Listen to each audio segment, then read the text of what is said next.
Life is all about loss. Like my doctor told me, I got measured my height and he told me I lost 2 inches. And I thought, that's impossible. But then I thought, I lost my waist a while ago, so maybe it went there. Oh, but now I know it went to my patooties. I used to be a 38D and now I'm a 38 long. My nips are almost down to my navel. Oh, is that too much information?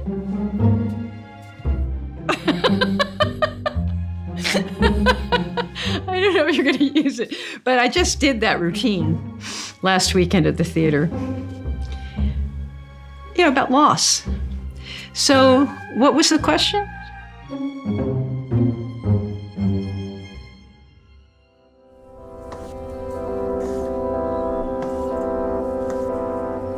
I'm losing things, The bags are bigger, my cheeks are getting hollow.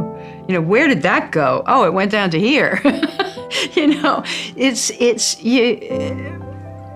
But I don't disapprove of it. I don't disapprove of these changes.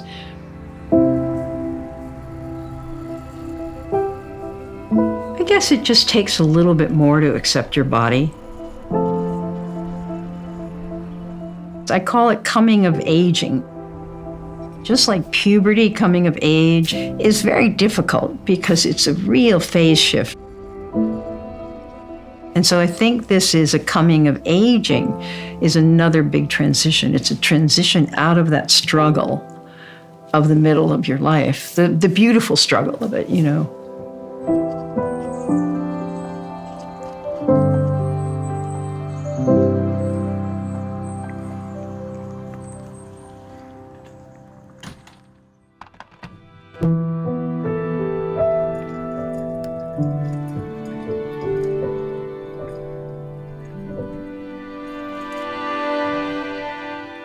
I've just been through an excruciating process of the parts of a life review. I can do a life review of all my cool stuff. And then as I did that this year, I saw through all the cool stuff and I saw the shadow.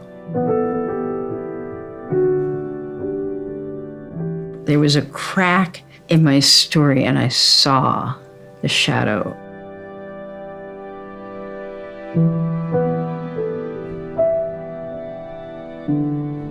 I've had this happen before in my life, and I just go completely numb and unconscious and wait for it, whatever this is to go away. But this time, I stayed with it. Not because I mentally wanted to, I would have never done it. It's because my soul took control and showed me what you call the soul or the shadow, just showed me what was necessary.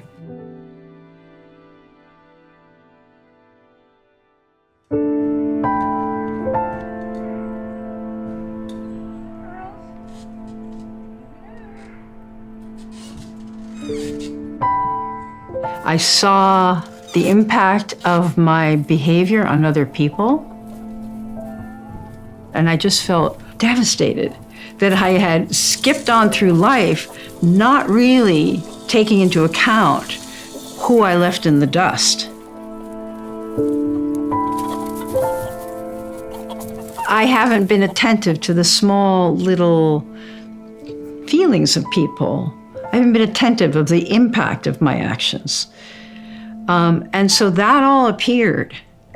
And it was like being a drunk, and realizing the people that you've hurt while you've been on what you thought was a fairly innocent process of, I drink, so what?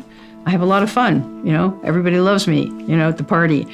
So it was the reckoning with the things that I hadn't reconciled with. And I went through a process of writing or speaking to people to make amends and say sorry. It was excruciating because the pain I'd caused other people was it was as painful for them or more painful than I had even taken into account, and I had no idea.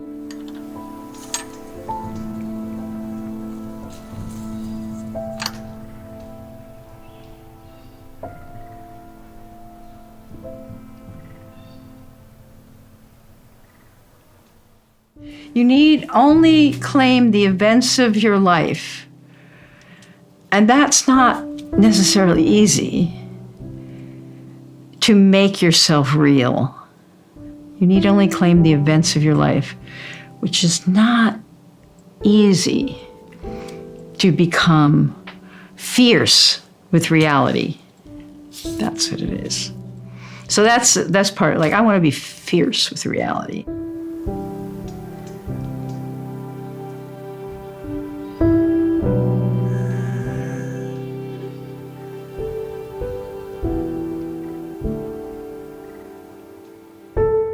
I had like one instructor, writing instructor, who said, go for the most painful place because that's where the truth is.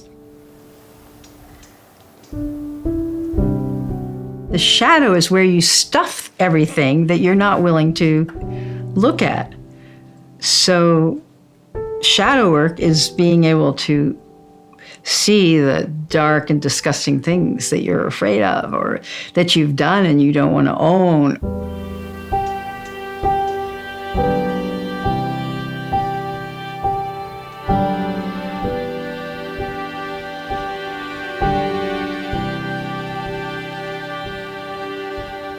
I'm so grateful that I have another 10 minutes or 15 years of life, that I can live beyond that constraint, beyond the barrier reef of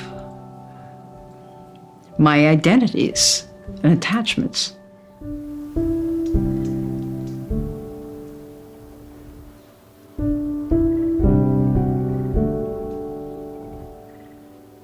When you're really attached to yourself, things are excruciatingly painful.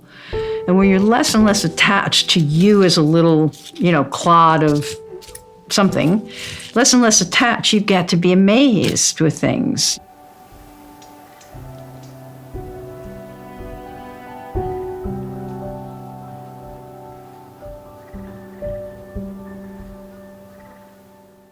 I have a friend who collects poems, or fragments of poems, and puts them into decks. And so I just go through them every day. I pick a card and I just read it, pop it in the back.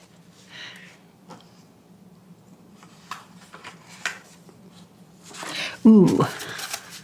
Do you want me to read it? It's called Sono's Death Poem. Don't just stand there with your hair turning gray. Soon enough, the sea will sink your little island. So while there is still the illusion of time, set out for another shore. No sense packing a bag. You won't be able to lift it into your boat. Give away all your collections. Take only new seeds and an old stick. Send out some prayers on the wind before you sail. Don't be afraid. Someone knows you're coming. An extra fish has been salted.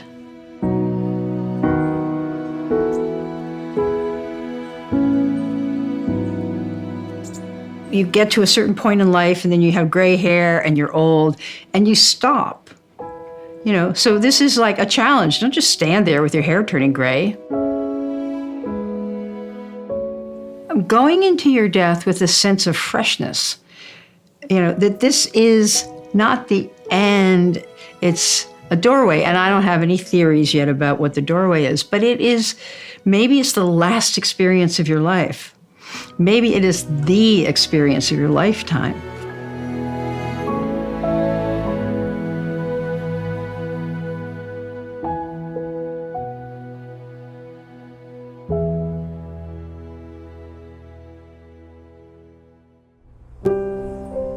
I used to think that I was going to have Helen Keller's phrase on my tombstone.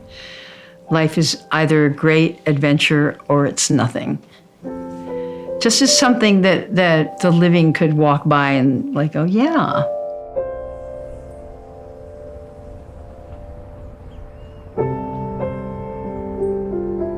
I have a green burial plot up in the cemetery up the hill. So I want to be buried by my friends, hopefully, in a shroud. Probably I need to like make one so that they don't have to worry about that. And go into the earth, and it's just up the hill. So I joke. I mean, this is just lighthearted, but I think, okay, all my cells are going to come back down into my garden and nourish my garden. The water flows down the hill. So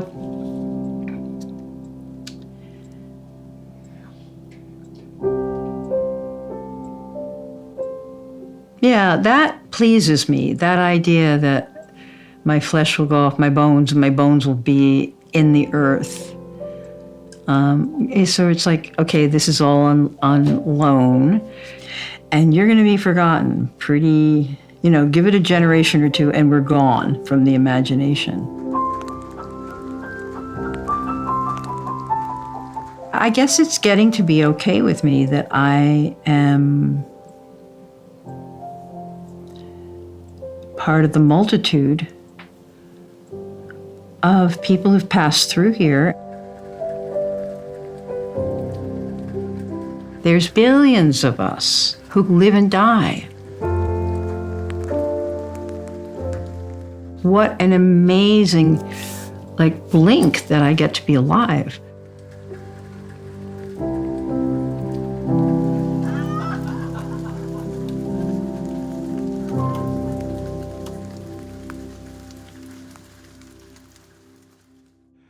Thank you so much for watching this story all the way to the end.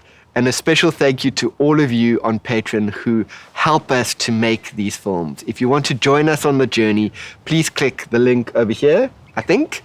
It just wouldn't be possible without you. Thank you.